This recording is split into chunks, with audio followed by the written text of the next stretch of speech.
మేదరమెట్ల వేదికగా జగన్మోహన్ రెడ్డి గారు చెప్పాల్సింది చెప్పేశారు, ఇవ్వాల్సిన సంకేతం కూడా ఇచ్చేశారు. ఎన్నికలు రాబోతున్న రకంగా ఒక వాయిదా వేసినట్టు అయింది. అదే నేపథ్యంలో సభ సక్సెస్ అయిందని అనుకోవాలా? సిద్ధం ఫైనల్ సభ ఒక రకంగా సిద్ధం ఫైనల్స్లో ఇచ్చిన సంకేతం ఏంటి ప్రజలకి? జగన్మోహన్ రెడ్డి గారు ఏం చెప్పాలనుకున్నారు, ఎటువంటి క్లారిటీ ఇచ్చారు ప్రజలతో పాటు ప్రత్యర్థులకి, అలాగే కొత్తగా జాయిన్ అయిన చంద్రబాబు గారి జోబులో ఒక జాతీయ పార్టీ అంటూ చాలా సున్నితంగానే మాట్లాడారు ఒక రకంగా జగన్మోహన్ రెడ్డి గారు. అంటే బీజేపీకి ఎక్కడా కౌంటర్ ఇవ్వలేదు, బీజేపీని ఎక్కడా విమర్శించలేదు అంటున్న సందర్భంలో ఇంకా ఆ సాన్నిహిత్యం, ఆ స్నేహపూర్వక వాతావరణంలోనే ఆయన ముందుకు వెళ్ళాలనుకుంటున్నారా? ఆ తరహా సంకేతం ఏమైనా కనిపించిందా? వీటన్నిటి మీద చర్చించే ప్రయత్నం చేద్దాం. సార్, ఫస్ట్ అంటే అంత జనం రావడం, అంత జనం వచ్చారంటేనే ఇంకా సక్సెస్ అనుకోవాలి. అంటే సక్సెస్ కాదు అనడానికి ఏం లేదు. కాకపోతే అదంతా ఆన్లైన్ గ్రాఫిక్స్ అనో, అందుకే గ్రీన్ మ్యాట్ వేస్తారనో ఒక ప్రచారం, ఒక మీడియా, టీడీపీకి సంబంధించిన మీడియా చేస్తున్న ప్రచారం. నిజంగా అటువంటిది ఏమన్నా చేస్తున్నారా జగన్మోహన్ రెడ్డి గారు? ఆ టెక్నికల్ మ్యాగ్నిఫైటిక్ క్రియేషన్ గ్రాఫిక్స్ ఏమైనా చేస్తున్నారా? అంటే లైవ్ అట్లాగ వస్తే కనుక బాగానే ఉంటుంది. అప్పుడు ఇక చంద్రబాబు గారి దానికి కోట్లాది మంది వచ్చారని చెప్పచ్చు. అంతే మరి, వీళ్ళు చేస్తే అది కూడా అలాగే అనుకోవాలి కదా. వీళ్ళకంటే టెక్నికల్ గా మరి అదేది ఐటీలో చంద్రబాబే సిద్ధహస్తుడు కదా. అవును. అప్పుడు గ్రాఫిక్లు ఎవరు ఎక్కువ పెట్టాలి? వీళ్ళకంటే ఎక్కువ పెట్టాలి. అదే కదా. లేకపోతే వీళ్ళకంటే వాళ్ళు ఎక్కువ నేర్చుకున్నారేమో తెలియదు. ప్రాక్టికల్ గా జనాలు ఏమనుకుంటారు అనే స్పృహ శాంతం చచ్చిపోయింది. ఇప్పుడు తెలియని విషయాల గురించి రోజు రాస్తున్నారు. ఓహో వామ్మో అయ్యా. ఇప్పుడు సాధారణంగా ఏంటంటే, ఇప్పుడు మనం ప్రశాంతంగా మన పని మనం చేసుకుంటాం. ఎవడు బ్రతుకాడు బ్రతుకుతుంటాడు. ప్రభుత్వాలు మన జీవితాల్లో పాత్ర ఎంత? నథింగ్. రోజు రైతుకి ప్రభుత్వ పాత్ర ఏముంటది, ఒక కూలీకి రైతు ప్రభుత్వ పాత్ర ఏముంటది? ఏ పాత్ర ఉండదు. ప్రభుత్వాల పాత్ర ఏదన్నా ప్రభుత్వం ఇస్తే వాడికి ₹1 అందుతుంది. లేదంటే కనుక ఆడి పని ఆడిదే కదా. ఇప్పుడు జగన్ అంత ఇస్తున్నాడు, చంద్రబాబు నాయుడు అప్పుడు ఏదో ఆ డ్వాక్రా మహిళకి ఇచ్చిన డబ్బులు అంత. అలాగని వాళ్ళు ఇచ్చారని చెప్పి పని మానేసి కూర్చుంటారు ఎవడన్నా? లేదు. ఇచ్చినప్పుడు ఓహో చంద్రబాబు టైంలో ₹1 ఇచ్చాడు, 10,000 ఇచ్చాడు కాకపోతే 1,00,000 అనుకున్నాం. జగన్మోహన్ రెడ్డి టైంలో 10,000 వచ్చినాయి. ఇట్లాగో లెక్క ఉంటది వాళ్ళకి. వాళ్ళకి ఒక అసంతృప్తిని ఎట్లా రగిలిస్తారంటే ఇలా పత్రికల ద్వారా కనబడుతున్నటువంటి సినారియో, మనం కంఫర్ట్గా ఉన్నప్పుడు ఎదురు వాళ్ళ గురించి ఆలోచించడం ప్రారంభిస్తాం. అప్పుడు ఏంట్రా వాళ్ళని అట్లా ఏడిపిస్తున్నాడంట కదా రైతుని అని మనకు తెలియదు కదా. రైతు ఎట్లా బాధపడుతున్నాడు, లేకపోతే బాధపడుతున్నాడంట, రైతు బాధ పెడుతున్నాడంట, వ్యాపారులను బాధ పెడుతున్నాడంటరా, గ్రానైట్ వాళ్ళని ఏడిపిస్తున్నాడంటరా. రోజు ఒక విషయాన్ని చెమ్మటం ఒక రెగ్యులర్ యాక్టివిటీ. ఇప్పుడు ఒక గనుల్లో తనిఖీ చేయడం అధికారుల డ్యూటీ. ఎందుకు తనిఖీలు చెయ్యరు అని రాయడం చూసానే. నాలాంటి వాళ్ళని రాశాం. అక్కడ గనుల్లో ఇట్లా అక్రమం జరుగుతూ ఉంది, పట్టించుకోవట్లేదు ఏంటని రాయడం చూసా. తనిఖీ చేస్తే అది వేధించడానికి అని రాయడం ఇప్పుడు చూస్తున్నాం. తెలుగుదేశం హయాంలో తనిఖీ చేస్తే లోకోద్ధరణ కోసం, ఇప్పుడు తనిఖీ చేస్తే లోక వినాశనం కోసం అన్నటువంటి తరహా ప్రతి దాంట్లో ఒక విషయాన్ని చెబుతున్నారు. సరే, అది నిజమేనేమో అనుకుంటున్నారు జనాలు కొంతమంది. ఆ విధమైనటువంటి విషయాన్ని 5 ఏళ్ల నుండి రోజు పదే పదే మాట్లాడి ఆ బ్రాహ్మడును మేకా కథలాగా తయారైంది. ఇప్పుడు అట్లాంటి స్టేజ్ నుంచి కొత్త సీను మారింది ఏంటంటే, జనం చూసిన దాంట్లో, జనం చేస్తున్న దాంట్లో కూడా తప్పుడు ప్రచారం చేయడం ద్వారా వాళ్ళ గొయ్యి వాళ్లే తవ్వుకున్నారు. ఇక వీళ్ళు చెప్పే మాట ఏది నిజం కాదు అన్నట్టు. నిన్న ఉదయం నుంచినే జనాలు మనకు రోడ్ల మీదనే కనబడుతున్నారు. బారులు తీరి ఎట్లా పోతున్నారు అనేది, అటు బై రోడ్డు హైవే మీదకి పోతే పోతూనే ఉన్నారు. అట్లాంటిది జనాలు లేరని, ఖాళీగా ఉన్న ఒక స్థలం ఫోటో అక్కడ చూస్తే 10 మంది కూడా లేనట్టు, అంత వెర్రితనంగా వార్త. రెండవది, మందు కొడుతున్నారు. తెలుగుదేశం దగ్గరికి వెళ్ళేవాడు మందు కొట్టక పవిత్రంగా ఉంటున్నాడు, పానకం తాగుతున్నాడు, లేకపోతే బిర్యానీలు తింటున్నారు రోడ్ల మీద, అట్ట తిరుగుతున్నాడు ఇట్ట తిరుగుతున్నాడు అంటే ఆడిదోనో ఆడు తిరుగుతాడు. ఒక ప్రోగ్రామ్కి వెళ్ళినప్పుడు ఎంజాయ్ చేస్తాడు వాడు, దాంట్లో అదో తృప్తి. అందులోకి ఎండలో అంతసేపు ఉండాలంటే బిర్యానీ తినాలి, ఏం తినకుండా నోరు కట్టు కూర్చుంటారు. వాళ్ళ దాన్ని అయ్యంతా తీసుకొచ్చేసేసి అదేదో బూతు జరిగిపోయింది అన్నటువంటి కోణంలో ప్రొజెక్ట్ చేయడం ఒక ఎత్తు. జనమే లేరు. ముందు లోకేష్ ట్వీటు, ఆ తర్వాత వాళ్ళ ఈనాడు జ్యోతి బూతు. ఇంతకుముందు ఒక కొద్దిగా ఎథిక్స్ అన్నా ఉండే. ఇప్పుడు ఎన్టీ రామారావు మహానాడును కవరేజ్ చేసినటువంటి ఈనాడు భారీ ఎత్తున ఫస్ట్ కాపునాడుకి ఇలా, కానీ కాపునాడుకు వచ్చిన జనాన్ని చూశాక అర్జెంటుగా 2 పేజీలు రాయాల్సి వచ్చింది ఈనాడికి. ఆ రోజున ఆ మందిని చూసైనా సరే మనసు మార్చుకుంది.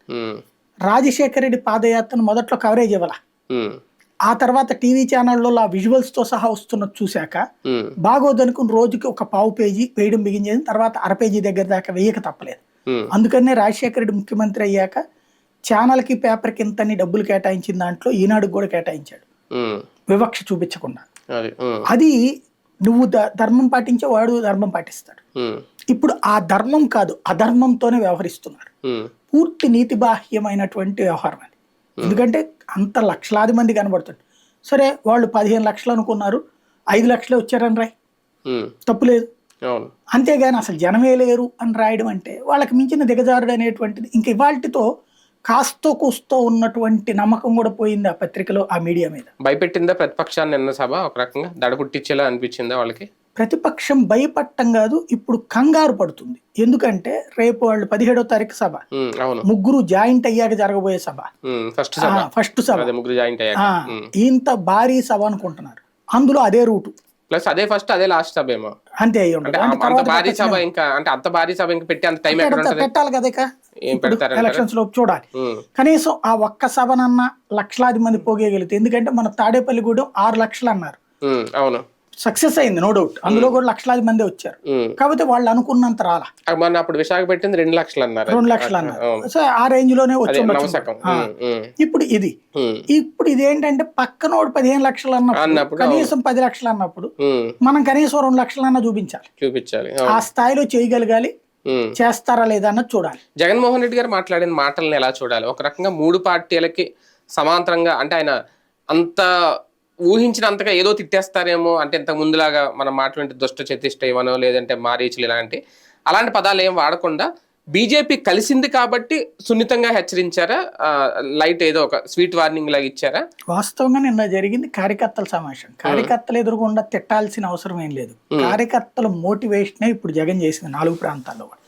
వచ్చినోళ్ళు సాధారణ ప్రజలు కాదు, డ్వాక్రా మహిళలు ఇట్లాంటిది కాదు. అది పోగేస్తున్నారు అది ఇది అని చెప్పినప్పుడు నేను నిన్నే చెప్పాను, అంత సీన్ ఏమి ఉండదు, పోగేరిళ్ళు. ఎందుకంటే డ్వాక్రా వాళ్ళు కాదు, ఇప్పుడు ఇదంతా కార్యకర్తలకే ఎమ్మెల్యే క్యాండిడేట్లు ప్రతి ఒక్కళ్ళు కూడా ఒక్కొక్కళ్ళు 300 నుంచి 500 బస్సులు పెట్టారు. 44 కాన్స్టిట్యున్సీలు, ప్రతి మండలం నుంచి బస్సులు వెళ్ళినాయి. కార్యకర్తలకి అందులో మందు ఇచ్చారు, తినడానికి ఇచ్చారు, ఖర్చులు అని చెప్పి. వాలంటీర్లకు కాదు అది. వాలంటీర్కి 40 ఏళ్లకు వాలంటీర్ ఏం చేస్తాడు? సచివాలయ పరిధికి ఒక బస్సు వేశారు, ఒక్కొక్క సచివాలయ పరిధికి. కొన్ని చోట్ల 3-4 బస్సులు కావాలని అడిగి తీసుకున్నారు. అట్లాగా ఏరియాను బట్టి, దాన్ని బట్టి ఉందన్నమాట. టోటల్ గా చూస్తే ఒక్కొక్క ఎమ్మెల్యే దాదాపుగా 3000 వెహికల్స్ దాకా మూవ్ చేసినట్టు అయింది ఒక నియోజకవర్గం నుంచి. అలాగా 6 జిల్లాలు, 44 నియోజకవర్గాలు ఆ రేంజ్ లో. ప్లస్ ఇక వెహికల్స్ మీద ఇప్పుడు ఒకటి ఏంటంటే, మొదటి దాంతో పోల్చుకుంటే రోజు పోయే కొద్దీ కసి పెరిగింది వాళ్ళలో. ఒకటి ఎప్పుడైతే విపక్షాలని ఒక్కటైనాయి అన్నప్పుడు ఇతని మీద సింపతి వచ్చింది. ఇప్పటిదాకా మనకెందుకులే అని లైట్ తీసుకుంటున్నాడు కూడా మళ్ళీ పరిగెత్తుకుంటూ వచ్చాడు. ఇక క్రమంగా ఆ సంఖ్య పెరుగుతూ ఉందన్నమాట. ఈ లాస్ట్ సభ అనేటప్పటికి ఒకసారి ఏంద్రా అక్కడ బాగా వచ్చారంట కదా 1 లక్షల మందిని ఇక్కడ అనుకున్నాడు, మనం చూసొద్దాం ఒకసారి అని బయలుదేరాడు. నిన్న సభ లోపల కంటే కూడా సభ బయట స్ట్రక్ అయిపోయినటువంటి వాళ్ళు కనీసం 2-3 లక్షల మంది ఉన్నారని అంచనా. వెహికల్స్ కూడా రానివ్వలేని పరిస్థితుల్లో ఉండడంతో కొంతమంది అయితే దారిలోనే భోజనాలు చేసి వెనక్కి వచ్చేసిన వాళ్ళు కూడా ఉన్నారు. ఆ స్థాయిలో రావడానికి కారణం ఏంటంటే చూసొద్దాం అంటే నాయకుల మీద ఒత్తిడి కూడా తెచ్చారు. ఒకళ్ళు చెప్తున్నారు, బాపట్ల దగ్గర అయితే ఇది మగాళ్ళ మాత్రమేనంట అన్ని చోట్ల పిలిచింది, మహిళలను వద్దన్నారట. మళ్ళీ అంతగా హడావిడిలో ఏదైనా ప్రాబ్లం అవుతారని చెప్పి వద్దంటే కొంతమంది మహిళలు లేదు మేము వచ్చి తీరతామని చెప్పేసి వచ్చారట. ఎందుకంటే ఇటు డబ్బు వస్తుంది, రెండో పక్కన చూడాలి ఏందో ఆ హంగామా అనేటువంటి ఒక ఫీలింగ్. కాబట్టి ఆ లక్షలాది మంది అన్నటువంటిది అక్కడ కనబడింది. ఆ ఇంపాక్ట్ కార్యకర్తల మీద సైకలాజికల్ ఫీలింగ్. అంటే ఇప్పటిదాకా మన పని అయిపోయిందని రోజు పేపర్లు చూస్తున్న వాళ్ళు, ఈనాడు జ్యోతి చూస్తున్న వాళ్ళు, ఎందుకంటే సాక్షిలు పెద్దగా చూడరు, ఈనాడు జ్యోతి చూస్తున్న వాళ్ళు అయిపోయిందేమో అంటున్న వాళ్ళు, సిద్ధం సభల తర్వాత మనం అవడం కాదురా బాబు ఇంకొంచెం బూస్ట్ తో ఉన్నాం వాళ్ళతో కంపేర్ చేస్తే అనేటువంటి ఒక ధైర్యాన్ని తెచ్చిపెట్టింది. కార్యకర్తల కోసం పెట్టిన సభ అది. అంతే, ఈ 4 కూడా కార్యకర్తల మోటివేషన్ అంతే. పొత్తుల గురించి మాట్లాడదామని చెప్పి పొత్తుల గురించి మాట్లాడారు ఆయన జగన్మోహన్ రెడ్డి గారు నిన్న కాసేపు. అంటే కార్యకర్తల సభలో పొత్తుల గురించి మాట్లాడాల్సిన అవసరం ఏముంది? కార్యకర్తలకే కదా చెప్పడం, వాళ్ళ ముగ్గురు కలవడం అంటే మన శక్తి అంటే వాళ్ళే చూపెడుతున్నారని చెప్పడం కదా. ఇప్పుడు మన శత్రువులు అందరూ ఏకమవుతున్నారు. మనకి ఇప్పుడు ఆయన చెప్పింది 6 శత్రువులు అని చెప్పాడు.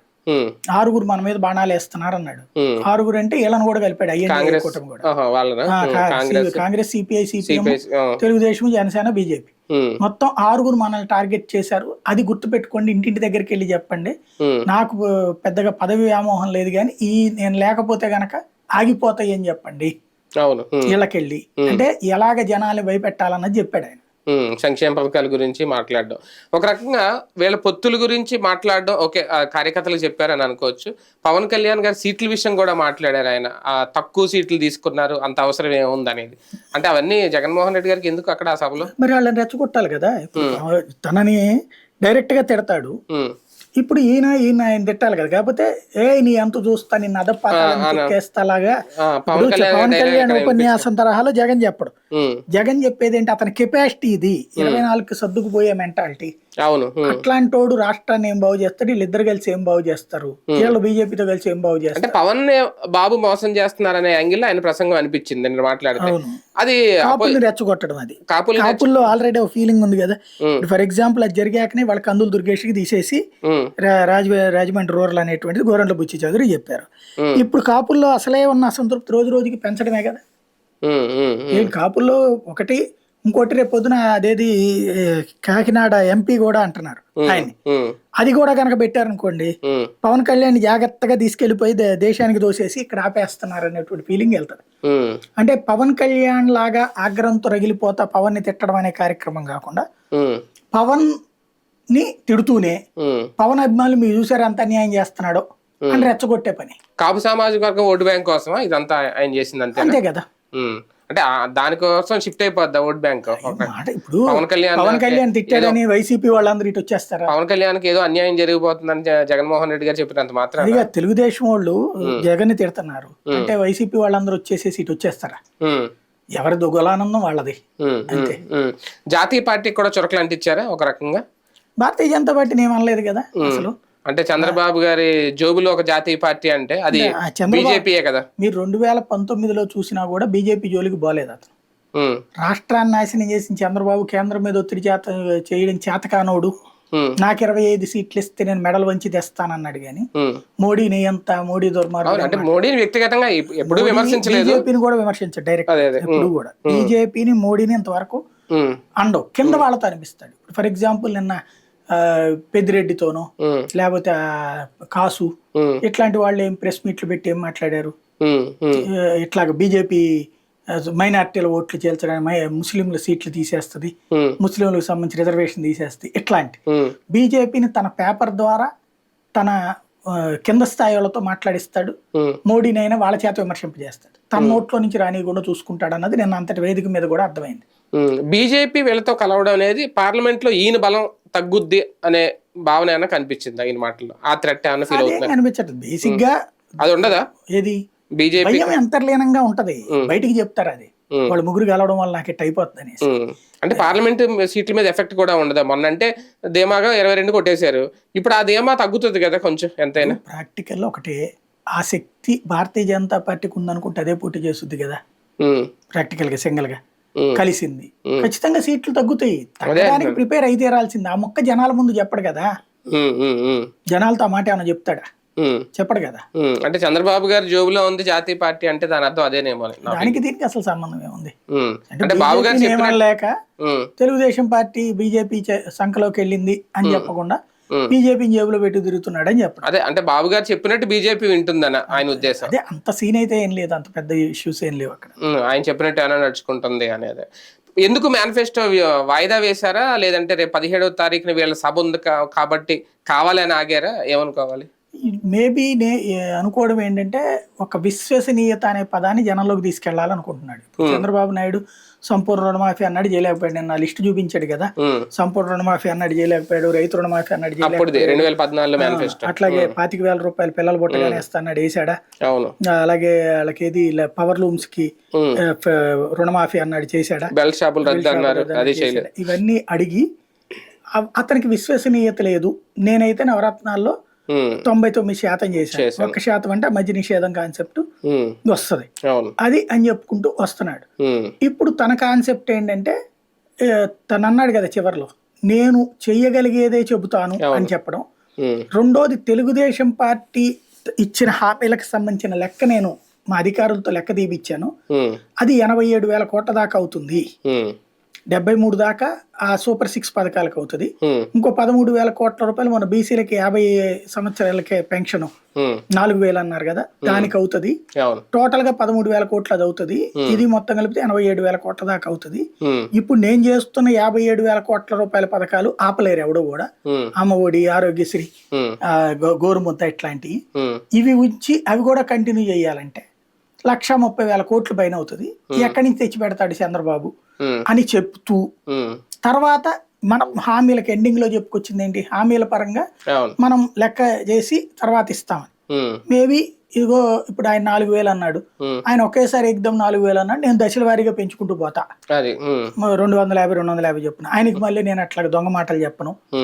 ఇట్లాగ చెప్పడం కోసం అంటే వీళ్ళు చెప్పినటువంటి హామీలు అమ్మఒడి ఎంతమంది పిల్లలకైతే అంతమందికి, లేకపోతే 50 ఏళ్ల పెన్షన్, ఇతను కూడా 50 ఏళ్ల పెన్షన్ ని అంతగా అయితే అందరికీ చేయాలి. అవును, అయ్యో నేను అనుకోవడం ఆ లెక్కలు తీపిస్తూ ఉండాలి. ఒక రకంగా సూపర్ 6 పథకాల మీద వాళ్ళకంటే ఈయన ఎక్కువ స్టడీ చేసినట్టు అనిపించింది. అంతే అంతే దాని మీద అంటే సాధ్యాసాధ్యాలు ఎంతవరకు అవుతుంది, ఎంత బడ్జెట్ అవుతుంది మొదటి నుంచి అలవాటు ఉంది. ఊరికినే వేగ్గా చెప్పాలని అనుకోడు. వేగ్గా చెప్పినటువంటి సిపిఎస్ దెబ్బతిన్నాడు. అవును, వేగ్గా చెప్పినటువంటి ఇది జాబ్ క్యాలెండర్ దెబ్బతిన్నాడు. అవును, కాబట్టి అవి రెండు అనుభవించాక ఇంకొంచెం జాగ్రత్తగా ఉండాలి. మద్య నిషేధం ఈ మూడిట్లో వేగ్గా అంటే అనుకున్నది ఒకటి, అయ్యింది ఒకటి పారామీటర్స్ లో. కాబట్టి ఇప్పుడు మరింత జాగ్రత్తగా హామీ ఇవ్వాలని అనుకుంటుండొచ్చు. ఒక గట్టి కసరత్తు అయితే చేస్తున్నారు. మేబీ 17 తర్వాత ఉంటది అనుకోవాలా మేనిఫెస్టో, అంటే డేట్ ఏం చెప్పలేదు, అంతే అవ్వచ్చు త్వరలో అన్నారు కదా. అదే అంటే జనంలోకి వెళ్తాడు కదా, అప్పుడు ఏమైనా అనౌన్స్ చేస్తాడు అనుకుంటాడు. రైట్, చూద్దాం. మొత్తానికి సిద్ధం ఫైనల్ సభ సక్సెస్ఫుల్ గానే సాగింది. చెప్పాలనుకున్నది చెప్పేశారు, ఒక సంకేతం కూడా ఇచ్చారు. ఇక నెక్స్ట్ 17వ తేదీన వాళ్ళ సభ ఉంది కాబట్టి తెలుగుదేశం పార్టీ సభ, అప్పుడు ఏం జరుగుతుంది, తర్వాత ఏమైనా మేనిఫెస్టో ప్రకటిస్తారు, ఈ లోపు ముందే ఏమన్నా ప్రకటించే అవకాశం ఉందా చూద్దాం.